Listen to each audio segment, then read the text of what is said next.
Odisha mirror और people's parliament पक्षर लोकोत्सव एवं राष्ट्र निर्माता सम्मान प्रदान सड़क निजर अधिकार पर संघर्ष करुवा एवं सेवा जगाउथिबा जनता संसद रे देशर संस्कार और विकास पर स्वर उठाउथिबा नेता समस्ते जड़े जड़े राष्ट्र निर्माता।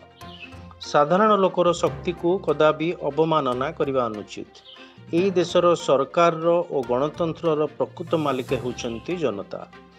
साधारण लोकर असाधारण कहानी की नहीं दैनिक संवादपत्र ओडिशा मिरर एवं भारतीय जनसंसद और गणतंत्र परिषद द्वारा स्थानीय बुल्लन भाई सेवाभवन ठारे आयोजित हो जाइछि लोकोत्सव 2025।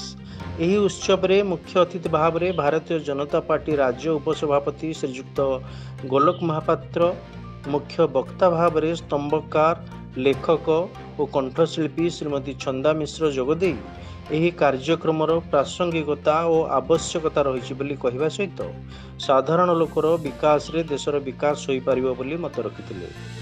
सेहीपरि सम्मानित अतिथि भाव में आदर्श विद्यालय शिक्षयित्री सुश्री शर्मिता जोगदे आलोच्य प्रसंग विकसित राष्ट्र निर्माण रे साधारण जनतार भूमिका संपर्क में आलोचना करथिले। ओडिशा मिरर संपादक तथा पीपुल्स पार्लियामेंट जातीय अध्यक्ष दिलीप कुमार विश्वाल अतिथि परिचय और स्वागत भाषण देइथिले। कार्यक्रम को उपस्थापक मानस दास परिचालना करथिले। एही कार्यक्रम रे विभिन्न क्षेत्र में उल्लेखनीय अवदान पई तथा राष्ट्र निर्माण रे जो मानकर भूमिका बेस प्रशंसनीय सेमानकु मोट 18 जन को राष्ट्र निर्माता सम्मान 2025 रे सम्मानित करा जायतिला।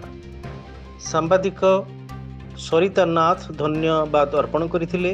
शिक्षयित्री ज्योतिर्मयी त्रिपाठी कार्यक्रम को नहीं कविता आवृत्ति करथिले। एही कार्यक्रम रे मोट 50 जन महानगर निगम सफाई कर्मचारी मानकु प्रशंसा पत्र और उपहार प्रदान कर जायतिला। ब्यूरो रिपोर्ट सहित मु शक्ति महापात्र, ओडिशा मिरर।